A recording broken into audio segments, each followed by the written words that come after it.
આ વખતે કેન્દ્રીય બજેટ 2026એ તો બજારમાં જે ઉથલપાથલ મચાવી છે તે જોવા જેવી છે. તો ચાલો આજે આપણે એ જ સમજીએ કે આખર એવું તે શું થયું અને આ બજેટની અસરો શું છે. તો થયું એવું કે 1 ફેબ્રુઆરી નાણામંત્રી બજેટ રજૂ કરી રહ્યા હતા અને બીજી બાજુ શેરબજારમાં જાણે વેચવાલીનો ભૂકંપ આવી ગયો. રોકાણકારોમાં એવી તો અનિશ્ચિતતા ફેલાઈ કે તેની સીધી અસર આપણે બજાર પર જોઈ. કેટલો મોટો કડાકો! સેન્સેક્સ લગભગ 2800 પોઈન્ટ તૂટી ગયો અને આના કારણે માત્ર એક જ દિવસમાં રોકાણકારોના 6 લાખ કરોડ રૂપિયા સ્વાહા થઈ ગયા. દલાલ સ્ટ્રીટ માટે આ એક બહુ મોટો આંચકો હતો ખરેખર. પણ સૌથી મોટો સવાલ તો એ છે કે જે બજેટ દેશના વિકાસ પર કેન્દ્રિત હોવાનું કહેવાતું હતું એણે જ બજારને આટલો મોટો ઝટકો કેમ આપ્યો? ચાલો આજના વિશ્લેષણમાં આપણે આ જ કોયડો ઉકેલવાનો પ્રયત્ન કરીએ. તો સૌથી પહેલાં તો આ બજેટ પાછળની સરકારની રણનીતિ શું છે એ સમજવું પડશે. સરકારે આ વખતે એકદમ નવો રસ્તો પકડ્યો છે જે જૂની નીતિઓ કરતાં ઘણો અલગ છે.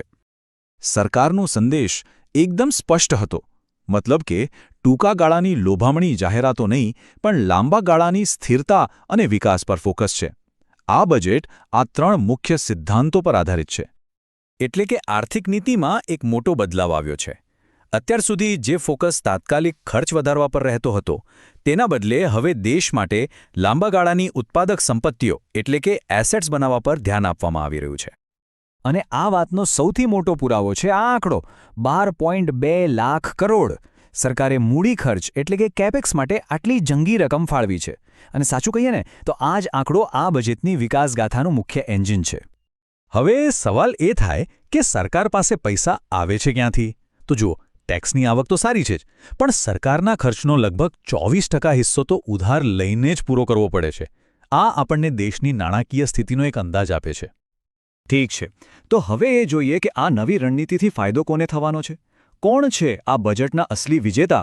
આ એવા ક્ષેત્રો છે જે આવનારા ભારતના નિર્માણમાં મુખ્ય ભૂમિકા ભજવવાના છે. તો આ લિસ્ટ જો: ઇન્ફ્રાસ્ટ્રક્ચર, બાંધકામ, ઉત્પાદન, સંરક્ષણ, ફાર્મા, આ બધા એવા સેક્ટર્સ છે જેના પર સરકારનું ખાસ ધ્યાન છે. આનાથી દેશની આંતરિક તાકાત વધશે. અને વાત જ્યારે ઇન્ફ્રાસ્ટ્રક્ચરની થાય તો જુઓ આ મોટી જાહેરાત: 7 નવા હાઈ સ્પીડ રેલ પ્રોજેક્ટ્સ.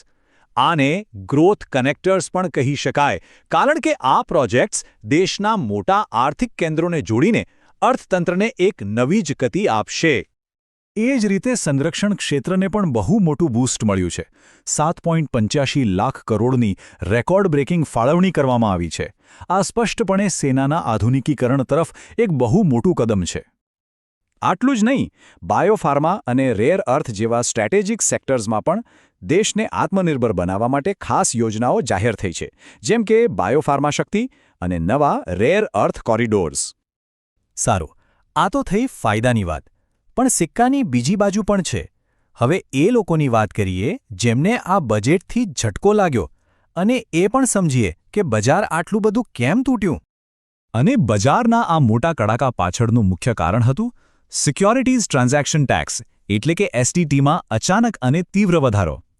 આ જાહેરાત ટ્રેડિંગ કરનારાઓ માટે એક મોટા આઘાત જેવી હતી. તો આનો મતલબ શું થયો? સાવ સરળ શબ્દોમાં કહીએ તો હવે શેર બજારમાં ખરીદ વેચાણ કરવું મોંઘું થઈ ગયું છે. ખાસ કરીને ફ્યુચર્સ પરનો ટેક્સ તો સીધો બમણાથી પણ વધુ કરી દેવાયો છે, જેનાથી ટ્રેડર્સ ખૂબ જ નિરાશ થયા. અને આની અસર તરત જ જોવા મળી. એમસીએક્સ અને બીએસઈ જેવા એક્સચેન્જોના શેરોમાં તો જાણે કતલેઆમ મચી ગઈ. તમે જોઈ શકો છો 10થી 17% સુધીનો કડાકો. આ બજારની ગંભીર ચિંતાનો સ્પષ્ટ સંકેત હતો.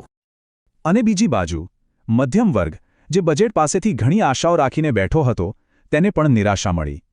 આવકવેરાના સ્લેબમાં કોઈ ખાસ ફેરફાર કે રાહતની જાહેરાત કરવામાં આવી નહીં.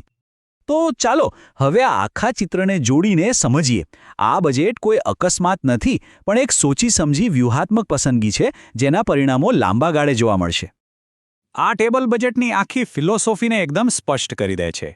એક તરફ છે લાંબા ગાળાના રોકાણકારો, મૂડી સંપત્તિનું નિર્માણ અને ઘરેલું ઉત્પાદન, જેને સરકાર સમર્થન આપી રહી છે. અને બીજી તરફ છે ટૂંકા ગાળાના સટોડિયાઓ અને ઝડપી પૈસા, જેને સરકાર નિરુત્સાહિત કરી રહી છે. ટૂંકમાં આ બજેટની આખી રણનીતિને એક જ વાક્યમાં કહેવી હોય તો કહી શકાય, સરકારે જુગારીઓ પર નહીં પણ દેશના નિર્માતાઓ પર દાવ લગાવ્યો છે. અને અંતે એક સવાલ જે આપણા બધાના મનમાં થવો જોઈએ. શું લાંબા ગાળાના મોટા ફાયદા માટે આ ટૂંકા ગાળાની પીડા સહન કરવી જરૂરી છે? શું આ આર્થિક દાવ સફળ થશે? આનો જવાબ તો હવે આવનારો સમય જ આપશે.